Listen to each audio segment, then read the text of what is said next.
Hello friends, and a very warm welcome to the fourth week of this course, wastewater treatment and recycling. In the past 3 weeks, we had the basic discussion about the various sources, various types of wastewater, what is the status, and then how we can estimate the quantity of the wastewater being generated. And in the last week, we discussed about the qualitative characterization of wastewater, what are the various parameters based on which the wastewater can be characterized. So, this week we will be moving ahead, and the first discussion that we are going to take up is what happens then when wastewater is introduced in the nature, when it is either treated, untreated, partially treated, whatever we can say. So, when a waste stream, industrial waste stream or municipal waste stream is introduced in the nature, and as we have been discussing this, the most prominent route of wastewater disposal is the discharge in the rivers. So, the wastewater which typically or usually is discharged in the river comes from the different, can come from the different sources, can come from the industries or can come from the municipal sources.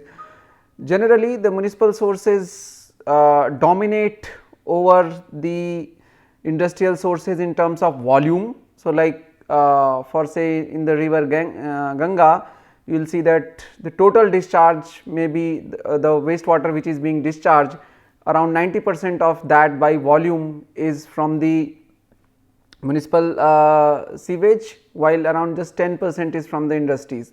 But if you see this in terms of the pollution load, in let us take BOD as an indicator parameter for pollution that way. So, if you see that the amount of organic waste or amount of the BOD being discharged in the Ganga from industries and domestic sector, so although by volume the industrial sector contributes just 10 little under than 10%, in fact by pollution it will be contributing nearly half or around 40 to 50%.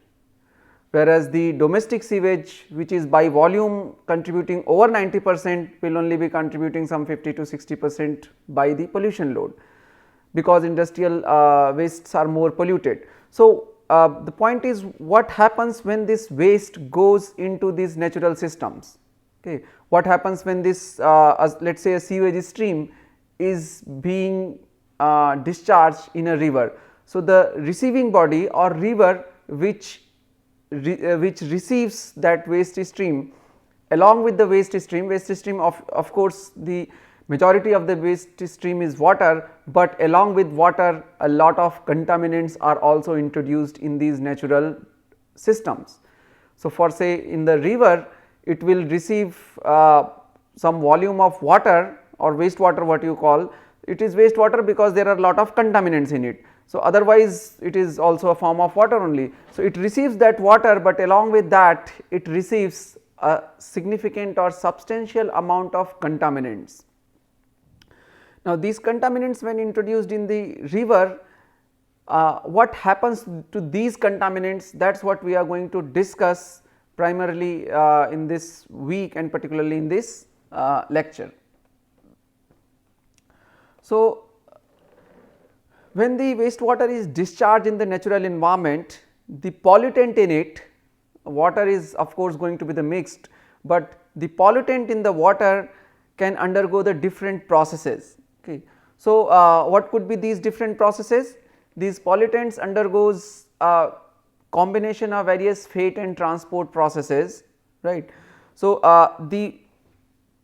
it could undergo various transport mechanism, because see what happens that if let us say this is your river and your contaminated water or pollutant is being introduced at one particular point in a river, but this contamination is not limited to this particular point. Okay. The pollution, the pollutants that are being added into this river at this particular point, depending on the direction of the discharge, will flow along with the river.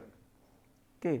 So, the pollutant which is being introduced here, or the pollutant let us say a sewage stream which is being introduced say in the Kanpur, the pollutant could travel a long distance in the downstream, could come to the could be detected in Allahabad, could be detected in Varanasi, could be detected in Patna, that way in the river Ganges if it is being discharged, let us say at Kanpur.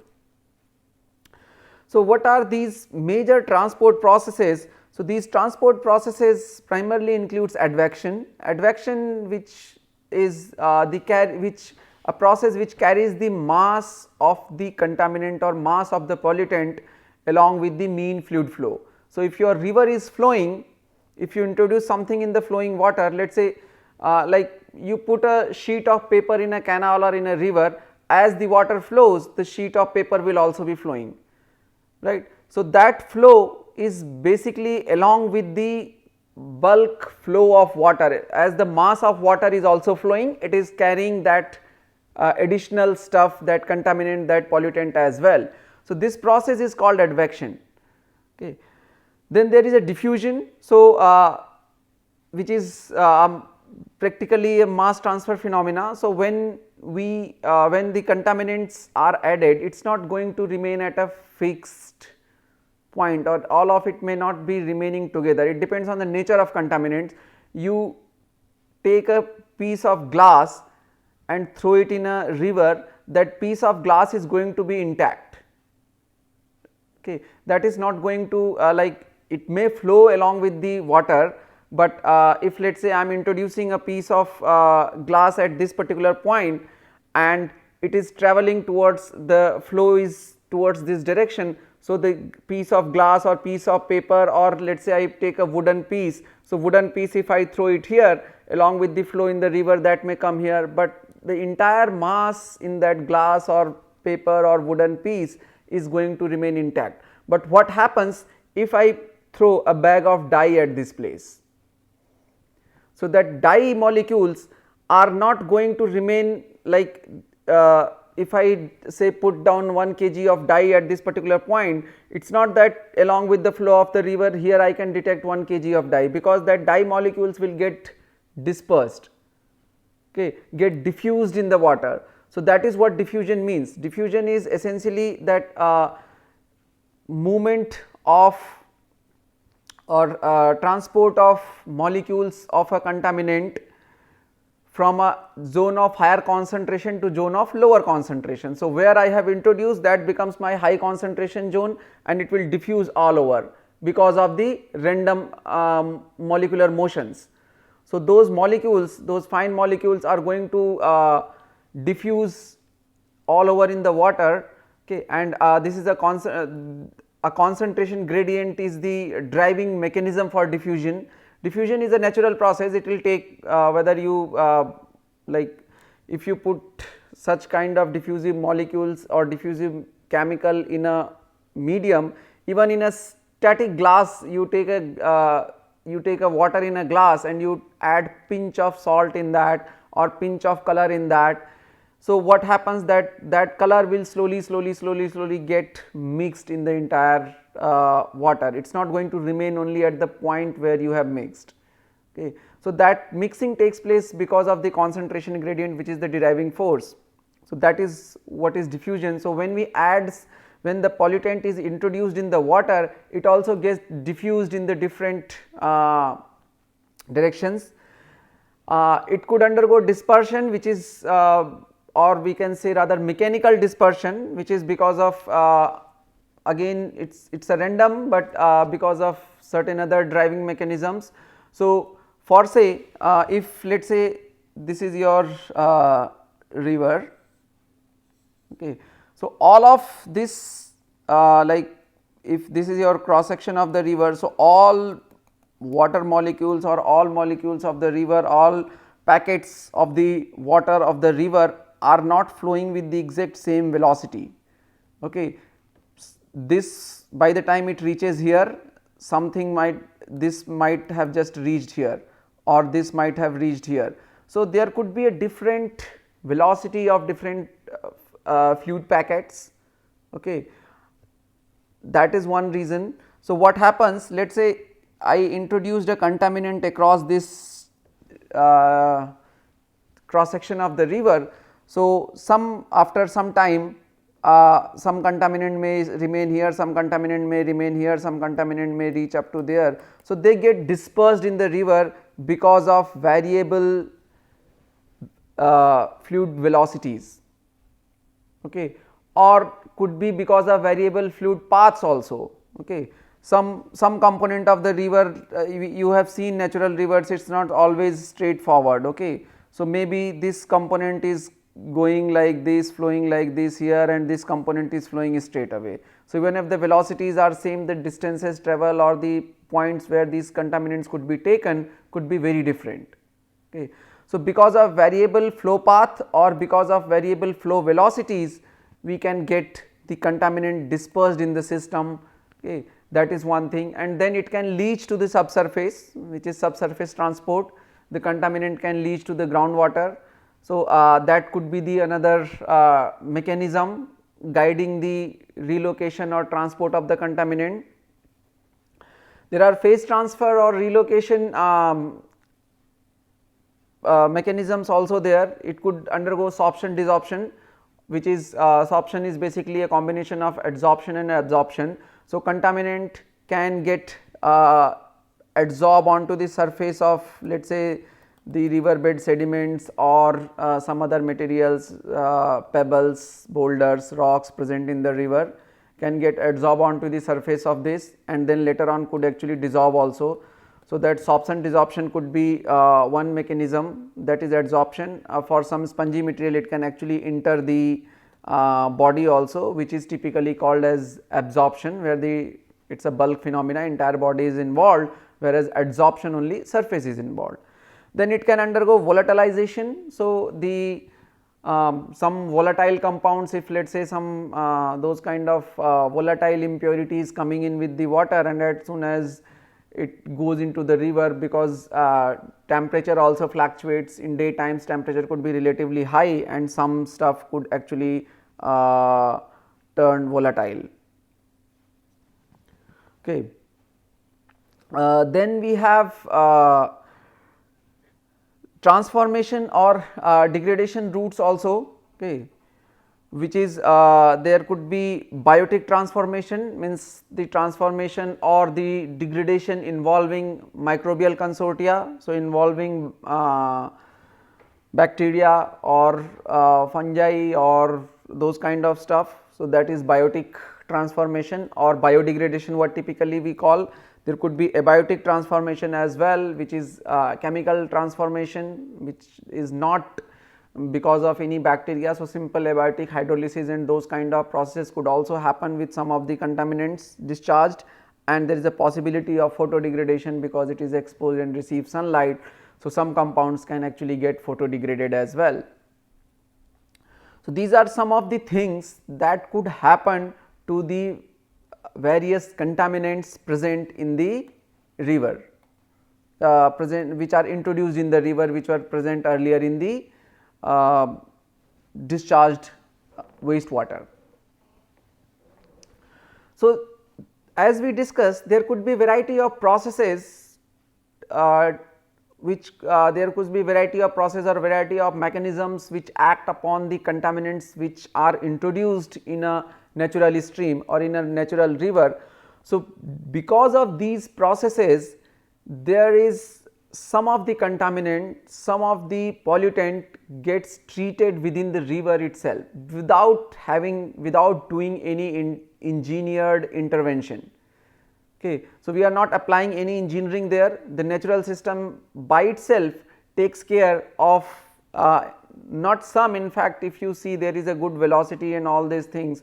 So, it can take care of the majority of the conventional pollutants. Okay. So, we know that our rivers have been taking care of the waste discharge into the rivers since ages. So, that is because those conventional pollutant or the natural pollutant earlier in the earlier ages, we were using less and less of chemicals. So, there were not chemically synthesized and very hard to degrade compounds. You know that nowadays we have variety of those emerging contaminants which cannot be degraded. We have polythenes, we have plastics which are difficult to degrade. So, earlier when we were relying mostly onto the natural systems, Okay. So, we were using these natural products, natural fibers, all this. So, they were already there in the nature, and our river systems were capable of, not only river systems, in fact our natural systems including river, soil, all the ecosystems were capable enough of handling the waste as well. However, this has now been changing because we have started introducing lot many engineered or chemically synthesized compounds which are very difficult to degrade. So, coming back to the natural purification, which is also called as self cleansing. Okay. So, self cleansing in the river, what happens that each river has a self cleansing ability, how much waste it can handle, how much waste it can sort of manage. Okay. Now, waste here again depends on the type of waste. It is not that if something is able to handle, let us say for say 100 units of organic waste it can handle. So, 100 units of sucrose, sugar or peptides can be managed, can be handled, but if you feed in with 100 units of organically synthesized pesticides, pharmaceuticals or polythenes, it cannot handle that 100 units, right. So, it depends on the nature of waste as well. So, this natural purification process was always present in the surface water and was able to remove or reduce most of the conventional pollutants over ages. Okay. This incorporates a series of physical, chemical and biological processes, many of that we discussed, we just briefly discussed, and it takes care of sediments and decomposable organic waste. Okay. And that way relieves the stream or relieves the river of its pollution burden. Whatsoever pollutant is being added, some of that burden is reduced or removed. Okay. So, this process is known as the self purification or natural purification process. The rate and the extent with which these processes occur depend on many variables, and these variables could include the what is the flow rate or flow velocity of the river, what is the degree of turbulence, what is the depth of the river, what is the sort of its aerial spread, right, what is the nature of the river bed, what kind of stuffs are there, what is the type of biota present in the river, and what is the temperature variations across the day or across the different seasons, what is the status of sunlight prevalence. So, all these variety of factors that will actually govern. So, what happens if you let us say discharge a municipal water over here, there is possibility of something undergoing photolysis, then some can go under hydrolysis, there could be a biodegradation and transformation, there could be dilution and diffusion, the waste can be diluted and diffused. Okay. The particles, particularly the sediments and those kind of things, can actually get transported along with the flow of the river. The dissolved particles can also get transported. Okay. Then there is a possibility of something getting deposition and coming into the resuspension, some going to the bioconcentration, means taken up by the fishes and taken up by the biota, so getting concentrated over there. Okay. Some deposition and accumulation in the river bed, in the bed of the river. So, these kind of variety of processes can take place and can lead to the different type of treatment or different degree of treatment to the different contaminants present in the waste stream, which is getting introduced into the river. So, if we see various natural purification stuff in the river, so solid matters and soluble substances are reduced or changed either by the processes that we were just talking about, either by dilution or sedimentation. There could be filtration, there could be adsorption, there could be sediment transport, hydrolysis, biodegradation, photo decomposition. So, these are the some of the common processes which governs the fate and transport of the pollutants introduced in the river. Okay. And these processes in combination overall will see how far the pollution will stay in the river or how fast it can actually be taken care of, or it can be river can actually sustain that way. Okay. So, for say the water is coming, there are biological organisms, there are biota, so that thing can happen. These sediments can get settled in the form of sedimentation, then water passes through. So, there would be, when water passes through this way, there could be the possibility of some filtration as well. If there is some growth of algae and these things, so there is a possibility of biodegradation by algal and bacteria, this thing decomposition. So, all these processes will be happening in the river. So, if we see the major processes, there is filtration. Okay. So, filtration is simply, the major stuff is straining of filtration. So, the water when penetrates it, some contaminants can get retained in this, and the water which comes out could be relatively cleaner. There is a reaeration, which with the oxygen level depleting by the waste introduction, okay, the lot of oxygen gets consumed in the waste decomposition process. So, when this oxygen level falls below saturation limit, the oxygen from the atmosphere comes back into the river. So, there is atmospheric transfer of oxygen takes place, and this leads to the dissolution of oxygen in the water, which is typically, the process is called reaeration, means water gets aerated. Okay. That is one phenomena. There could be sediment transport. Okay. So, initially the sediments are getting deposited.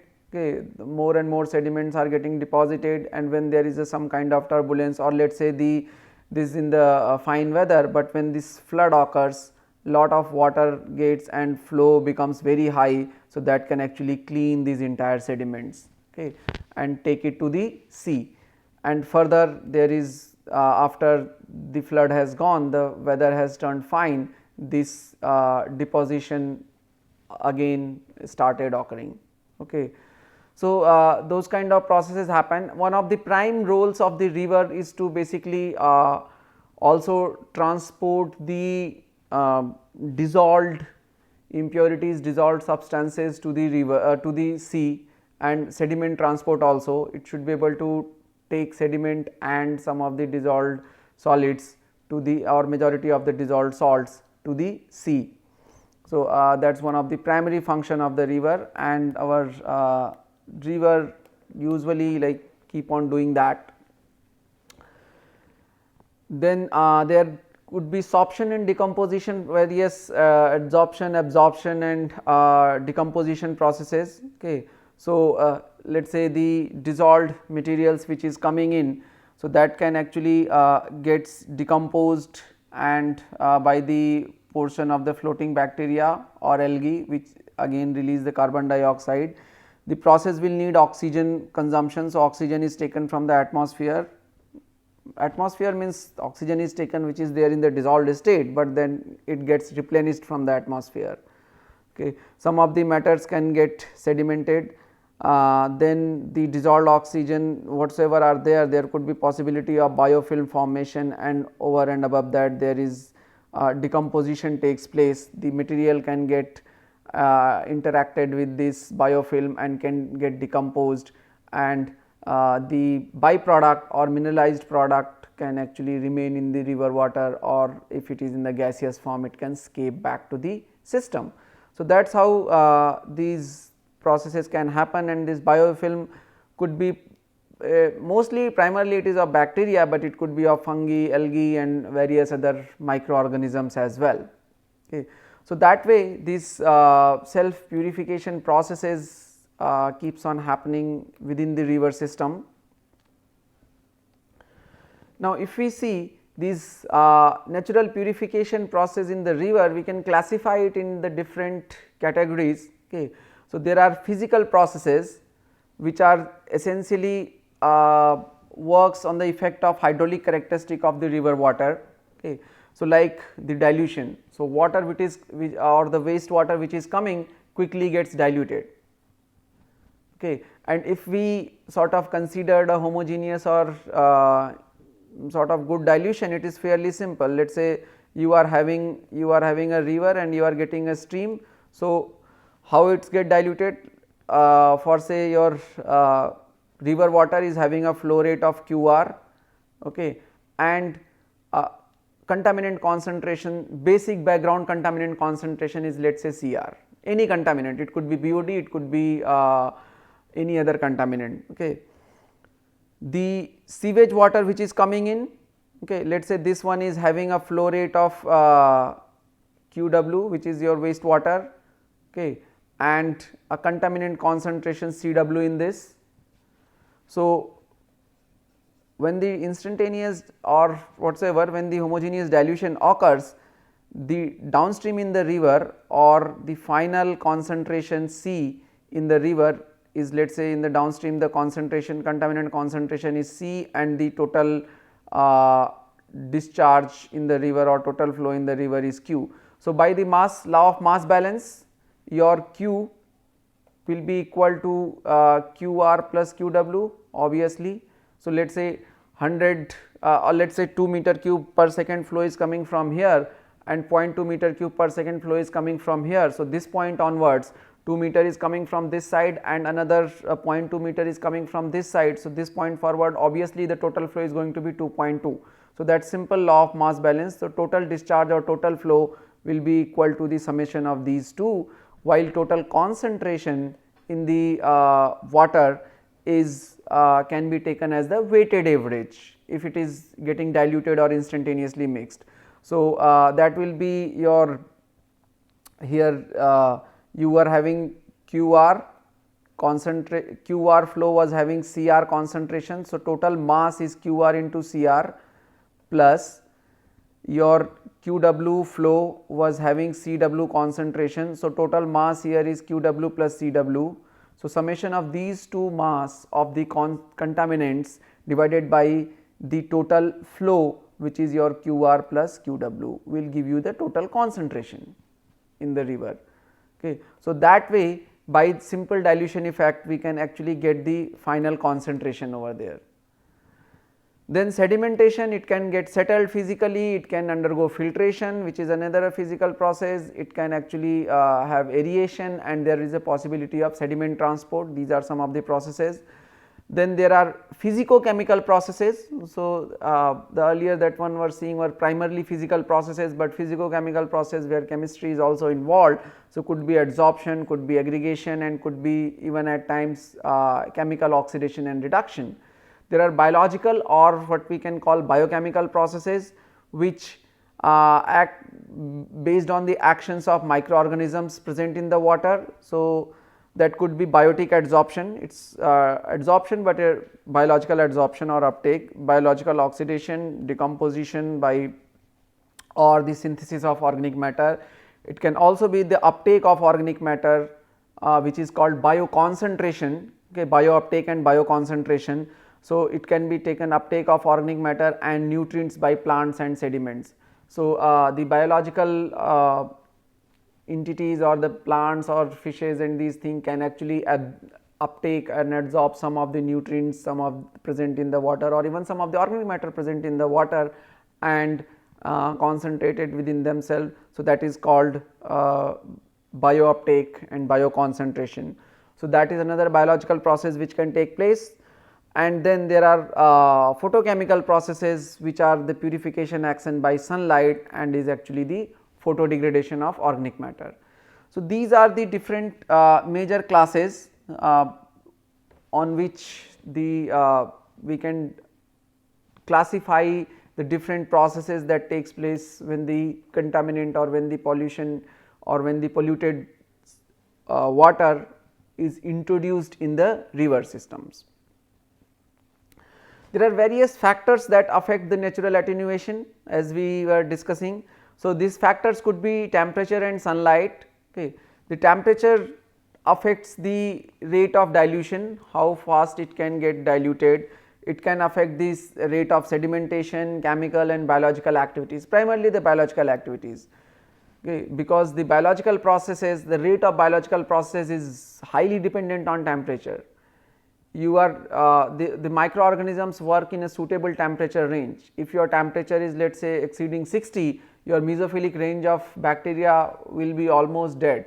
So, there will not be any biological activity beyond that temperature. Okay. Their optimum range is say 35 or 30 that degree.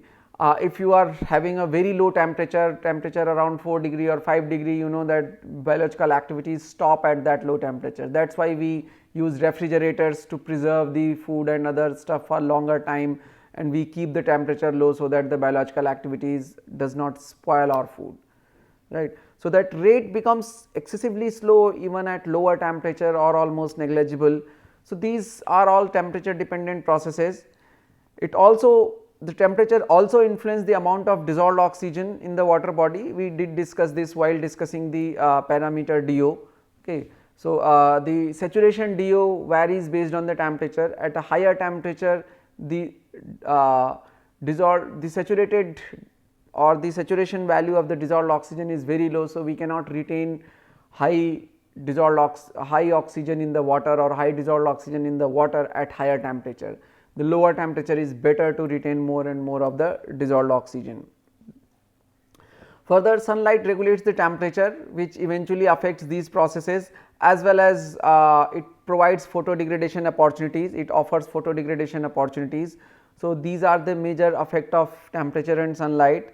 Then hydrography of the river, that includes velocity, depth, surface controls, how much surface expansion is there, and what kind of sometime even the what is the degree of undulation and all that which are there. So these controls eventually the turbulence, stratification, how the water is stratified, means because if it is a, let us say the depth is too high. So in a river with too high depth, this water here and here will not be of same nature.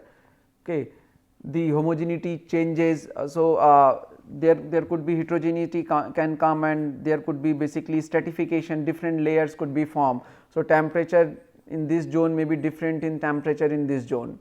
Similarly, dissolved oxygen in this zone could be different than the dissolved oxygen in this zone. Okay. So this kind of stratification can also happen. Okay. How the sediments get distributed, the dissolved oxygen levels and the microorganisms, how they are present, where they are present. In a shallow water body, you will see that the mixing is more or less homogeneous, but in a deep water body you will see that DO level is here is different or DO level there is different. You may see that not very microorganisms are present in here, they are more present in the near surface water, probably because of the easy access to oxygen and light and those kind of things. So this all these processes, this kind of thing can happen. The degree of turbulence eventually governs the reaeration, okay, rate for the dissolved oxygen. So high degree of turbulence, there is more of mixing of atmospheric air in the water, and the rapid oxygen transfer can take place, okay, and this eventually affects the rate and extent of the biodegradation, because biodegradation will eventually depend on the amount of dissolved oxygen available. So it also affects the dilution, sediment transport, and high turbulence could sort of retard algal growth, right. Then there are nature of river bed and biota present, they also play some role into the natural attenuation processes, okay. So how would be the sorption and desorption depending on the what kind of sediments, what kind of biota is present in the system, what is their uptake ability. So the nutrient uptake will depend on that. The kinetic and extent of the biodegradation process, so how fast this degradation process can happen will depend on what kind of microorganisms or what kind of biota is present in the system, okay.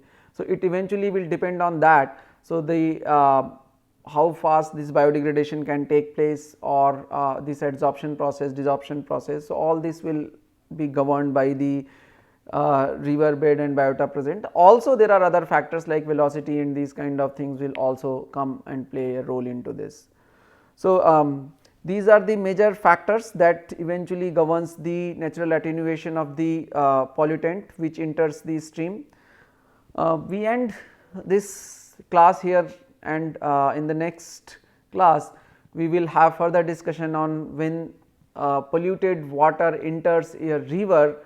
So how the DO and BOD changes, and how we can express that mathematically. So thank you for joining, and we will continue this discussion in the next class. Thanks.